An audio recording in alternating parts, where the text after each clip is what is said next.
Welcome to the Phoenix Prosperity Podcast, where wealth meets legacy. Join your host, Tim Fergestad, as we explore the journeys of Phoenix's finest to success and beyond.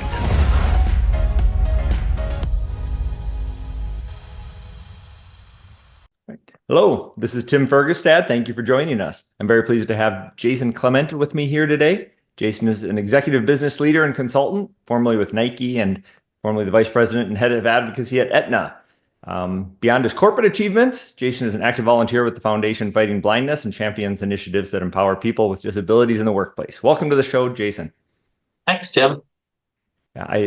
Before the show, I remarked upon I've had a couple of other advocates in that space, Tanner Gears, accessibility officer, and Chris LaFollette with the Arizona Industries for the Blind, and they were incredibly impressive and doing very productive and successful stuff. So it was, as you mentioned, absolutely great employees and very meaningful work. So thank you.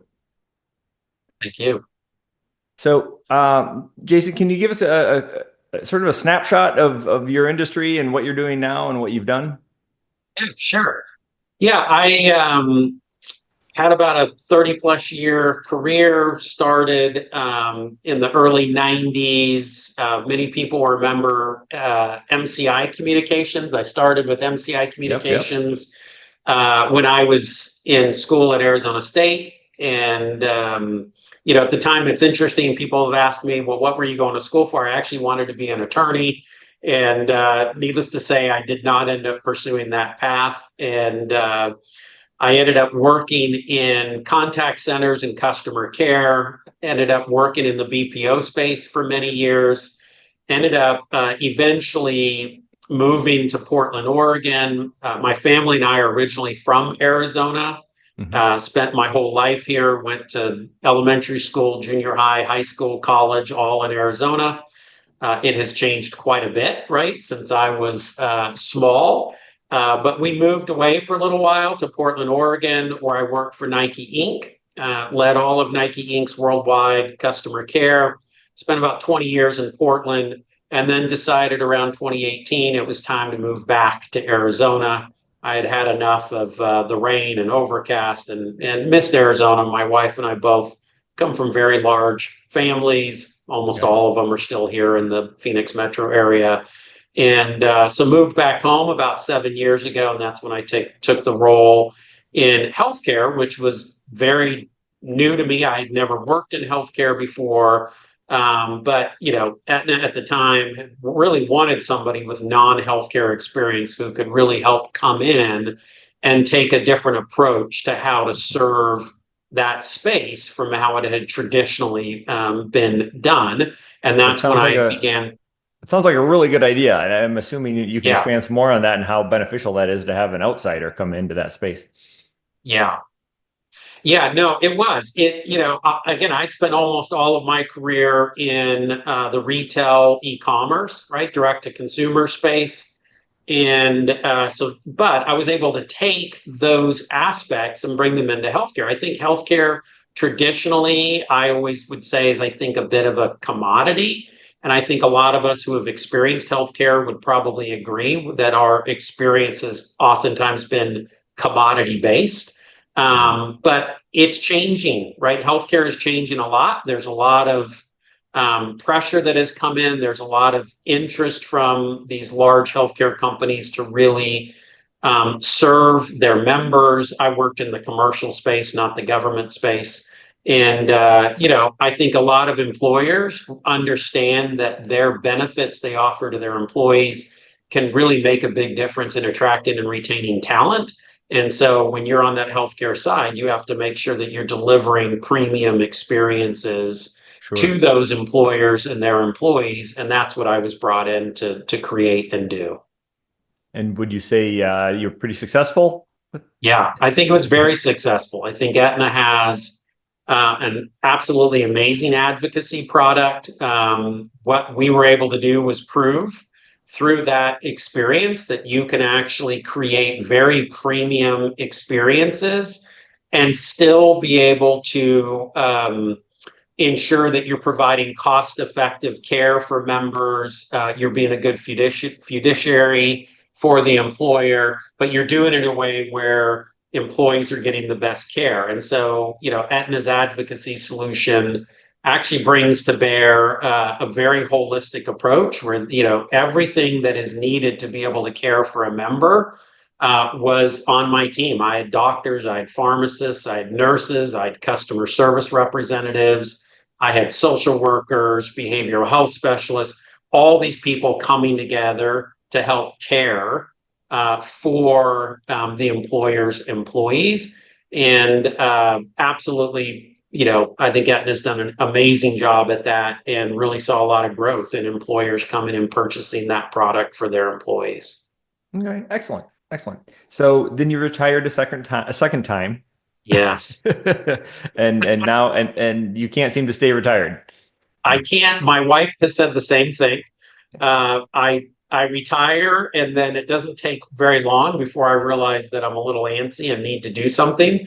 So I've formed my own consulting firm, and I've started doing consulting. I'm already on a couple projects right now, dating back to my e-commerce direct-to-consumer days. So it's been nice getting back into that space a little bit after the last 7 years of doing healthcare. And, look, my passion, what I enjoy is creating experiences, customer experiences that really elevate brands, that help create differentiation. I think we've all experienced good experiences and we've all had bad experiences. For sure. I like to actually reference Bain Capital did a study a number of years ago, and people who know me know I talk about this a lot, where they showed that, brands that have poor customer service are 4 times more likely to lose their customers, right, than if, say, they experience an issue that's product or price related. So the point is, customer service is a critical differentiator for brands, and the brands that get that and understand that tend to excel, right? If you know anything about the history of Net Promoter Scores, that really came out of customer experiences, and that could be a good predictor of a brand's ability to grow. And unfortunately, I think you still have a lot of brands out there that don't get it, right? And you probably remember the old days where you'd call the phone number, and if you press the option to get to sales, you'd get straight through. And if you press the option to get service, you'd sit and wait on the hold for 40 minutes, right? Yep. That tells you a brand's priority around service over sales. And quite frankly, service has to be as critical as sales. And again, I think we've made a lot of progress over the decades in that, but there's still a lot to do. And that's what I love doing, is helping companies create absolutely exceptional experiences, because it helps to grow their business and it helps to retain their customer base. Okay. Yeah, I was going to say that, maybe in 7 years, the e-commerce industry kind of has changed a fair amount, maybe technically, but the fundamentals of providing quality customer care are probably all still the same. Absolutely. Are some of the AI advantages or some of the other automations around making that a lot easier? Yeah, they are. I think where we're at in the evolution of AI at the moment is you're seeing a lot of companies focus AI in kind of 2 ways. One is really creating capabilities for the frontline customer service representatives, right? Really enabling them to have quicker access to information, quicker access to, help, somebody, whether it's through phone, email, chat. But then you're also starting to see companies start to develop AI capabilities through channels like chat and email. You've heard of the old chat bots. Yes. That's actually even kind of old school. What you're starting to see with AI is more conversational. Yep. And really what I've started to see is what's happening is you're starting to see companies be able to use AI to really handle what we refer to a lot of times in the space as kind of those transactional components. And then they're leaving their labor, right? Their human capital. They're leaving the human capital to really handle the more complex issues, right, with customers. But I think you're going to continue to see this evolve. but I think that's probably the stage we're at this moment. Okay. Okay. I've started to see that a little bit myself because it used to be some chat bot would and it could almost never help me with my problem. I don't know if I always seem to be special, but but Exactly.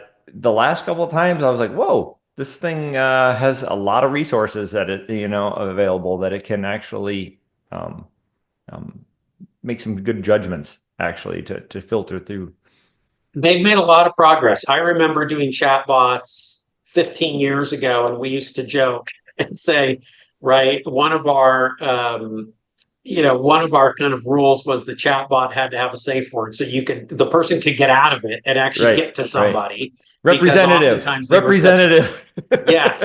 they were such bad experiences. But technology has made a lot of progress over the years, and I think we're seeing them get better and better and better. But I think, again, the companies that are really investing in it, they're also recognizing that you can't just look at AI as a potential replacement for your human capital. You really have to look at AI as an ability to help support your human capital, because I don't think you're ever going to replace that, right? You may reduce or change what goes to humans for help, but I don't think you're ever going to completely get rid of that. Right. Yeah. Well, that's my general take as well. Although, because I've been told repeatedly that one of the strengths we still have is our humanness, right, and our Yes. emotional intelligence to enable to deal with people and so forth. However, I have seen some very interesting studies lately, like for therapists, for example, some of the artificial intelligence therapy stuff, they're apparently they can read what 70-80% of communication is nonverbal, right? It's maybe the tones or the other posturing or other things that we do. They can pick up on more cues than we can, and combine that with the fact that some people seem to be more open to talking to a robot than an actual person. Yes. They'll be more open and honest. They don't feel as judged or whatever. All of that to put together resulted in these studies superior outcomes when dealing so I thought, well, they can't replace that job, and apparently they're better at being human than we are somehow. I guess we should never say never. Look, I think we all have to come to terms that AI is disruptive. AI Yes, is for sure. going to play a significant part, right, over the next 5, 10, 15 years. And it's going to change a lot. Oftentimes, when I talk to youth and I'm asked to kind of give career advice to youth, I tell them, think really carefully these days about what you're going to college for. If you're going to go Right. shell out 80, 100 grand or more for college, start to think about, is that a role that AI can, or, potentially will replace, and maybe rethink that, right? I Right. think we've under clubbed the importance of trade schools. I think trade schools are more important than ever right now. AI is not going to come out and fix my air conditioning, right? At least not for quite a while. So I just think it's important to understand it is here to stay. It's going to keep getting better. It's not going to replace everything, but you can either embrace it and learn how to take advantage of it, or you can get in the way of it. And I guarantee you, at the end of the day, it's AI that will win. Right. Okay. Good points. Do you ever follow Peter Diamandis? No, I don't. No, no. He's a self-made billionaire. He's an MD, but he's a techie, and I'm on his newsletter or something now, and some of the stuff's very interesting. Some of it's concerning, right? Just the nature of how far robots have come and how well they can do certain things, and how you can have them in your HVAC example, right? You can have one as an assistant. You can say, lift up that HVAC from the truck and bring it over here, and hold that Sure. hose while I do this or that. And they can actually, every under sink or counter for a plumber is unique and different. And I've seen one go in there and do it better and faster because they're tight spaces to have to reach up and do that stuff. And I was like, oh wow, I thought that was 10 years away, before they could do some of that. But to your point, Yes, you have to be able to pivot and see what industries. My son, I have a 17-year-old who's going to college and he's going for aerospace engineering, and I think that's all very cool. Uh, I think he'd be a good attorney, but you can get legal docs from ChatGPT now, Oh yeah, right? And so forth. yeah. And the computer engineering is another one. I've seen so many people are just getting AI to do their software programming and stuff for them instead. So some industries are being impacted, like you said, now. So it's already a new world happening now. You So it's probably, Tim, you probably remember the days, right? I mean, I've invested in real estate over the years as well, like you, and you probably remember the days where you had to go to an attorney to get oh yeah.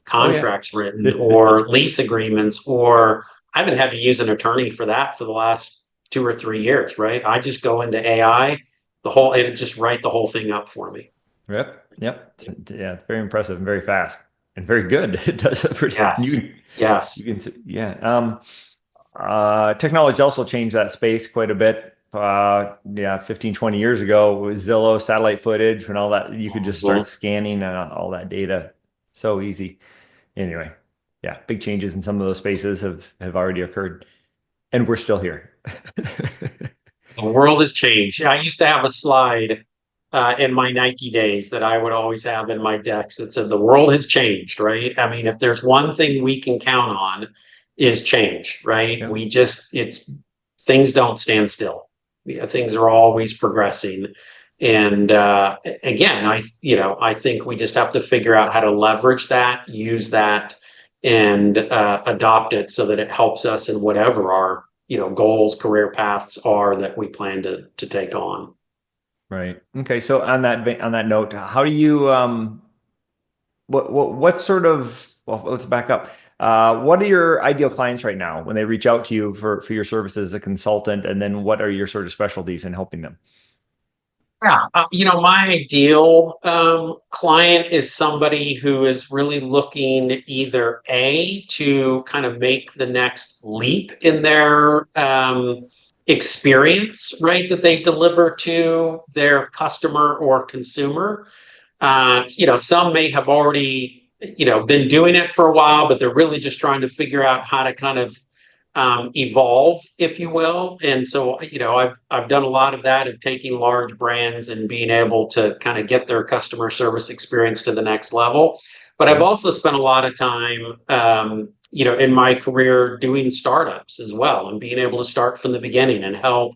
As funny as it seems, because you don't think of Nike as a brand that is a startup. But I remember when I joined Nike, many, many years ago, over 20 years ago, we were just starting to really get serious about direct to consumer, right? You Okay. think about the early 2000s, you were really buying your product from, your Foot retail Locker. partners like Foot Locker, Finish Line, those, and you still can. But Nike really started to get serious about their e-commerce and direct to consumer. And so, I was able to go through that journey of being able to, even be with a major brand like that, and quite frankly, still being almost a startup, right, in that space. And so, those are two ideals. One, somebody who's just getting started and really wanting to kind of figure out how do I get this thing up off the ground. Okay. What type of support do I need to offer to my customers? What makes the most sense? Customers that again are looking to evolve or really make their customer service a true differentiator. And then lastly, I spent a lot of years in the BPO, business process outsourcing space. So I have significant expertise in companies that are utilizing outsourced companies or looking to, deploy to an outsourced company, pick an outsourced company. And so I'm able to, bring a lot of expertise to that space as well. Okay. Okay. Interesting. Thank you. So I've also noticed over the maybe last 10 years that the different online communities have become its own industry.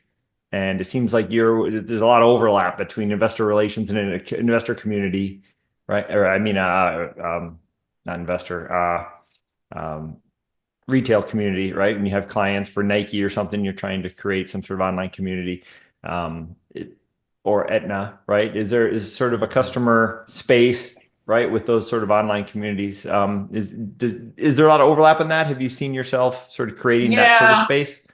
I would say maybe 10 years ago, that was something we were really kind of embracing, if you will. I mean, look, there's always value in people helping each other.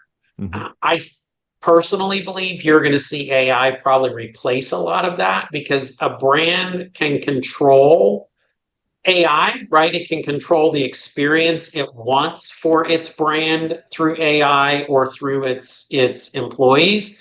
Whereas when you were really looking more at kind of these communities to do that, while it was, again, helpful, it's always good, right? If I get you to come help me or me to come help you, it's not always necessarily delivering the brand experience that a brand wants. So I think there's value to it, but I think we've probably moved beyond a lot of that now with a lot of the new technology that's out there.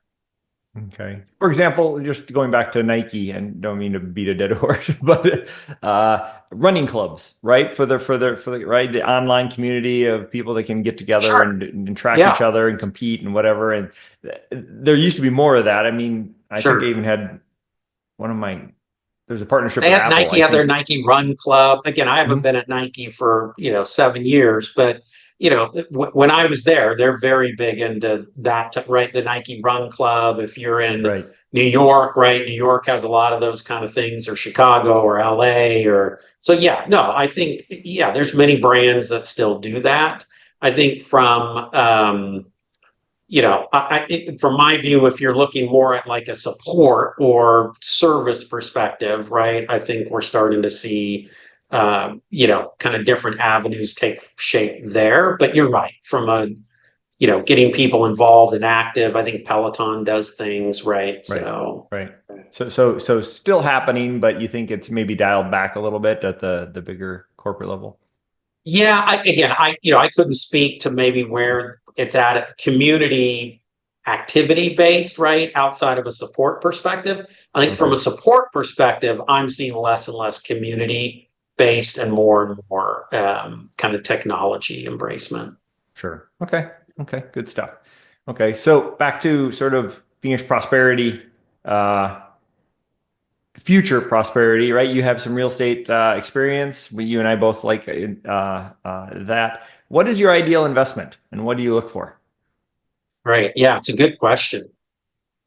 It's It tough. changes over time, right? Yeah, I mean, look, I've invested in real estate for years. It's a tough space to invest in real estate right now. It's hard, at least on the residential side, right? It's hard to make the numbers work anymore. Um, Rates are high, prices are high. So, I haven't invested in real estate in quite a while just because Okay. you can't.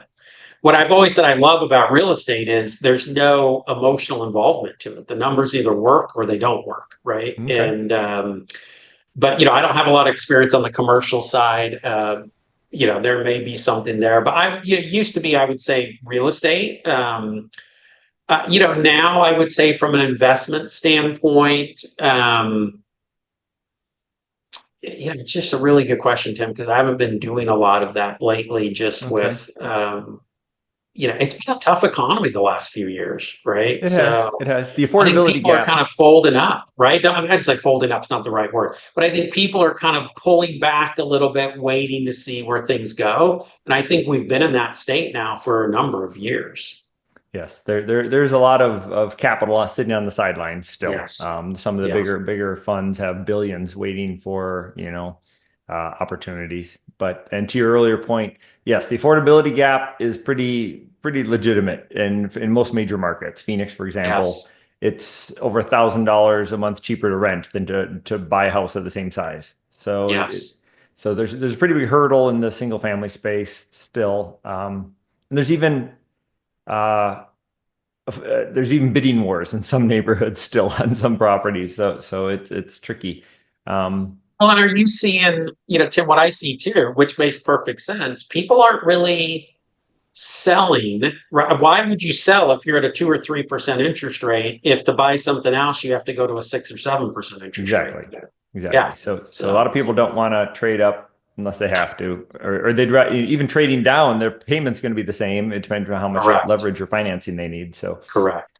Yes. Yeah. It's tricky. That's why in my space, there's a strong demand for rentals and a lot of markets. So single family, I feel you. That it's hard to flip as well as just get short Yeah. long-term rentals. A lot of people trying to do short-term rentals, and those can work in some spots. My concern there is being legislated out of business, right? I've seen that happen in Dallas and some neighborhoods in California. I know some people. Yeah, there's a limit to how many of those you want in your neighborhood, right? Before it messes up the Yes. dynamic. Yes. Which is fair, right? Yeah. It's fair. Hmm. Yep. Yep.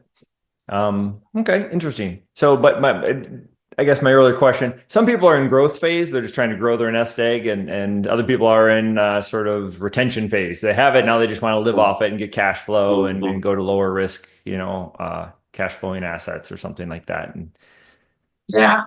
It's interesting. Look, I have kids just like you do, right? Mhm. I think our kids are facing a significant challenge we didn't face, right? And we all have our challenges and our generations but the economy has become so unaffordable in so many ways Right. that something's got to change, right? Something's got to change.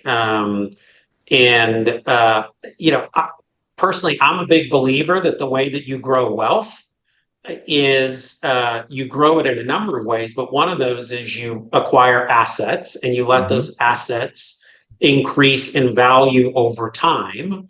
But if the assets to Yep. purchase right out of the gate are so astronomical, Right. I fear that we're leaving a generation behind that is not going to have that ability, right, to see that same growth, right? And so that's something that even I worry about with my own children, right? Is are they going to be at a point where they can afford to buy a home, get a starter home, grow, right? Go to the next stage, and then, let that value grow over time for them. And it's something that I think we all should be concerned with Right. because it's not going to benefit any of us if we have a generation that can't, you know what I mean, grow their own Yep. wealth. Yep, for sure, for sure. And fortunately, I believe most of this is cyclical, Yeah, right? This I was hope so. owning a home in the 80s was hard. Apartments were constructed like crazy, right? In the 90s, Yes. yeah, then the reverse, right? There's not a lot of 90s apartment product out there because there was so much, and vice versa. Now they just built a bunch and so forth. So we're starting to see some of those things balance out. Hopefully, Yeah.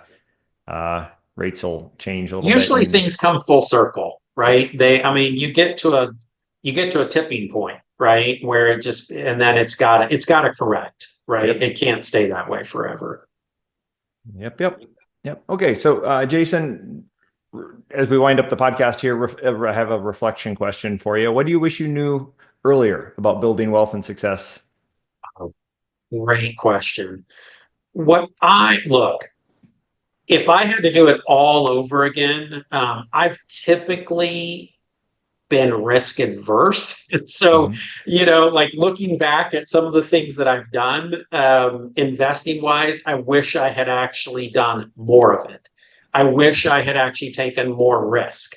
Okay, And I don't mean stupid risk, right? sure. But you know probably as well as I do. The younger you are, the more uncertain your future is, and so the more nervous you are about doing things. But looking back, I wish I'd actually taken more risk. I wish I had invested, more. I wish I had started. Look, I mean, even outside of investing in real estate, Hmm. I wish I had started contributing to a 401k sooner than I did. Right. Right. Um, you know, I've I've taught my kids even from an early age. You need to have a Roth IRA. You need to. I don't care whether you're putting $50 a month in it, right? You cannot take every dollar you're earning and spend it every month. You've got to find a way to put Yep. some of that money away. And so that's probably the thing that I learned is I wish I had started saving earlier, and I wish I had been a little more willing to take more risks Right. younger. But you just don't know what you don't know. Sure. Yep. Yeah. You think you have plenty of time to do it all Mhm. later. That's a common answer in different aspects of it. And to your point on risk when you were younger, that's historically when you're supposed to take it, right? That's Yes. You don't have as much to lose. You right, and you can recover, and you don't have a whole family and everything yet, and so forth. So yes, great answer. Thank you. All right. So Jason, if people would like to connect with you or learn more, what should they do? You can reach me at jason@clementcx.com. That's CLEMENTCX.com. All right. Excellent. Well, thank you everybody for listening and watching. Thank you very much, Jason Clement, for joining me today. We appreciate you sharing your story and insights into success and impact here in Phoenix. Thank you. Inspired by our guests? Visit phoenixprosperitypodcast.com/guest and join us on the show and share your success story with Tim. The spotlight awaits.